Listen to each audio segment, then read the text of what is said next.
On se retrouve aujourd'hui pour une nouvelle vidéo sur le remplissage Pop-It. Regardez-moi cette repousse de 5 semaines sur ma cliente. Elle avait une pose comme ça et franchement la pose a super bien tenu. Donc là je vais commencer par faire la dépose du semi-permanent qu'il y a au-dessus avec mon embout préféré dont je mettrai la référence juste en dessous. Et là vraiment je vais de droite à gauche en enlevant vraiment de l'épaisseur, le semi-permanent également, car là on n'est pas sur une dépose mais un remplissage, il ne faut pas oublier.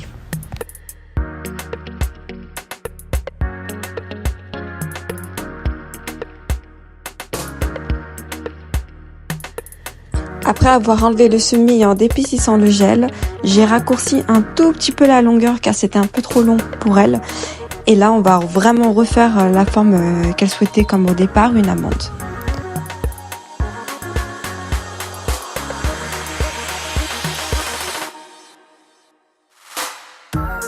Non mais regardez-moi cette shape, oh j'aime trop l'amande, c'est une dinguerie. Après avoir fait l'amande, on va bien évidemment enlever de l'épaisseur sous l'ongle, car là on est sur du Pop-It. Et en général sur du Pop-It, quand les ongles poussent, il y a toujours un tout petit peu d'épaisseur par rapport à l'ancienne pose qu'il y avait avant. Donc là sur tous les ongles, je vais enlever l'épaisseur et vraiment le rendre le plus fin possible. On attaque ensuite les cuticules et là je vais vraiment enlever ce que je n'ai pas pu enlever avec la ponceuse. Et là je vais repousser la peau pour enlever toutes les petites peaux qui sont collées sur la plaque de l'ongle et vraiment pour avoir un peu l'effet de poche que j'adore sur les poses.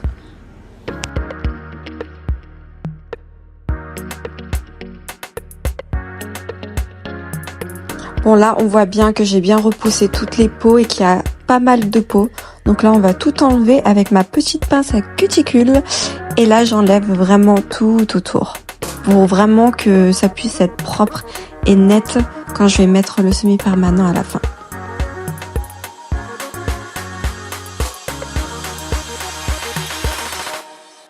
Et là je vais repasser un coup avec ma petite boule et vraiment repousser les peaux pour vraiment avoir l'effet russe.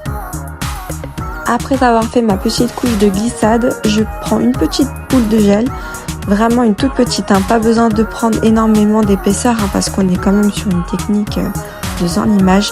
Et là je vais vraiment passer le gel un peu partout sur l'ongle. Je prends ensuite mon petit pinceau liner et là vraiment je vais placer le gel partout, tout autour de l'ongle, sur les côtés, vraiment pour que le gel se place vraiment partout.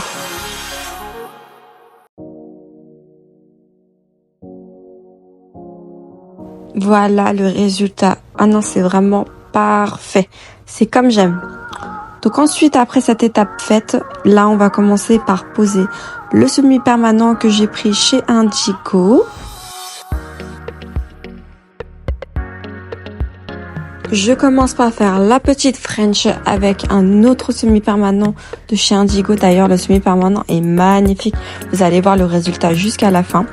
Donc, je commence par placer vraiment mon pinceau liner vraiment sur les côtés pour vraiment avoir l'effet de la French amande. Quand je suis à cette étape, franchement, je ne respire plus parce que la French, c'est tellement compliqué quand on doit respirer, quand la cliente bouge. Vraiment, il faut que ça soit parfait.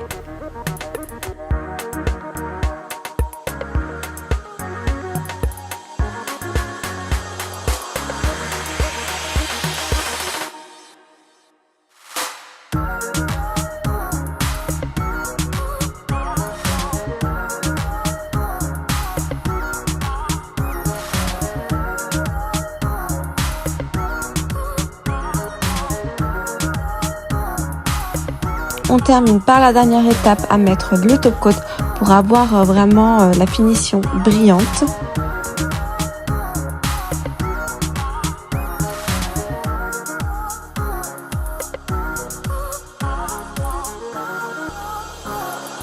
Et voilà le résultat. Dites-moi ce que vous en pensez en commentaire et n'hésitez pas à liker la page et à s'abonner pour de nouvelles vidéos. À dimanche prochain!